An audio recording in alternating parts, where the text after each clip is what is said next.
Hi. Today I'm going to do, in collaboration with my husband and my son, a creation based on this drawing that my son did. This is actually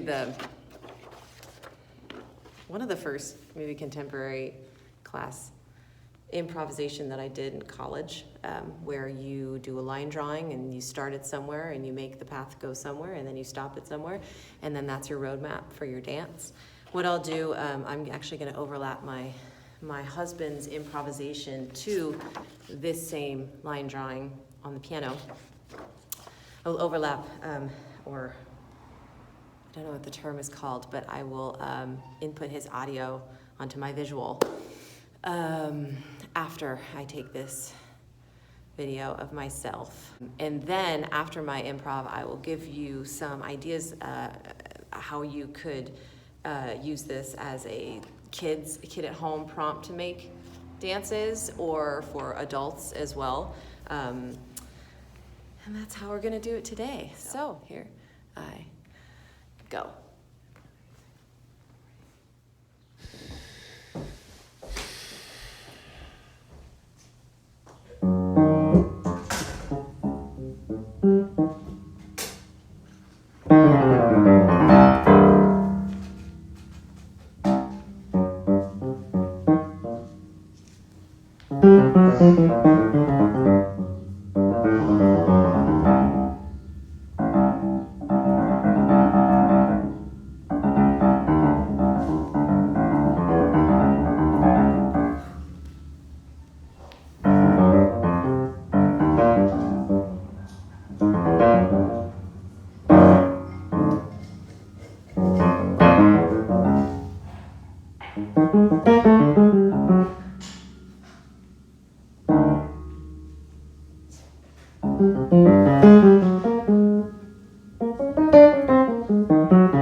Say something, Marcel.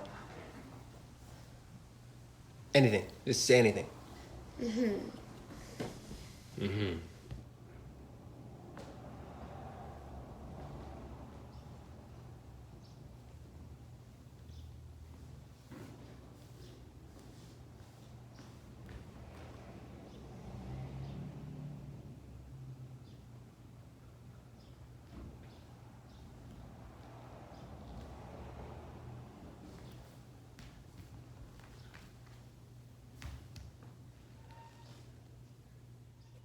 So there it was, and I took about 5 minutes to document some ideas that came up for me while I was doing it, and some reflections as well. So again, this improv can be done with kids as well. And it can be something they draw and do. So, you've got this great like pen to paper, they draw something, encourage that it be simple to start. They can pick the color paper. My son picked green. They could pick the marker, whatever. What other lengthens an activity and has more parts to it, I find is great with kids. And I have a 2-year-old and 6-year-old. And start one place. They can start off the page, go somewhere, end someplace, okay? And then they take the paper and look at it, and they can actually like maybe start drawing it with their nose as if they have paint on their nose. Again, what color is the paint? And draw it with their nose. And then you like, what other body part can you draw this with? And they'll inevitably say a hand, a foot, a knee. You could encourage small body parts, big body parts, the whole body. And then it's kind of like, oh, you got all this movement in your body. Let's put on music, do something to it. If it's a bigger kid, and I think this is how the improv was first introduced to me in college, where I actually took my map and they gave us a set area, and we had to actually figure out the pattern with a group of people. Of course, we're not really doing that now, but if you have family members and you both have a different map, that could be fun, because then there's like opportunities for intersection or clashes. And actually walk the map, get to know the map, do it over and over and over from one starting point to another, and then maybe do the reverse as well, and then play with how you do the roadmap. And that's a great activity, also great for adults, older kids and adults. And so when I was doing it and playing with it, practical considerations, body,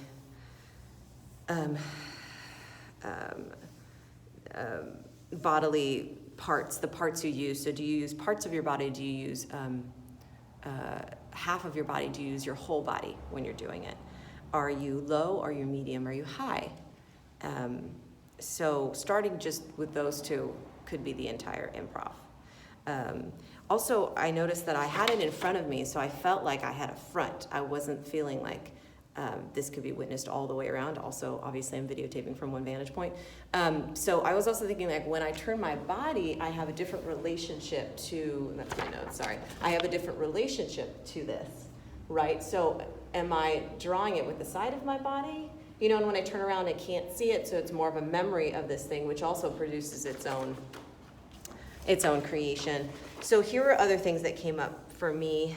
What happens when you've been playing with it for a while and looking at it a lot, and then you're internalizing it and you're losing the exactness of the line? Maybe not, maybe you have a photogenic memory, I don't. But how do you get stuck in the memory of a part of it or all of it? And playing on that feeling, what energetic impulse you're following during it. I found myself kind of going really into it, like I tend to have like quick twitch muscles, and I just kind of like, I start attacking things, and then I go the opposite direction and get really relaxed with something. And what is it bringing up for you? And are you sitting in that? Are you going forward with whatever you're feeling, or are you pushing against it? And then the last question that came up for me is, how long do you stay with an idea? How long do you stay with one part of the line? And when does it transition to something else? Does it transition? Do you stay in that one idea the whole time? We're all different. I tend to interrupt my process and go to something else often, and then realize I've done that, and then stay in. It's just, so many options when we improvise. A great practice, and hopefully you've stayed with me this long. And do it for yourself, do it with your kids. You can get crazy. It's a whole family experience. So yeah, and if you're a musician, do it too, because that's what my husband did, and that was his first time doing this. So yeah, hope you liked it. Hope you're doing well, staying healthy and staying sane.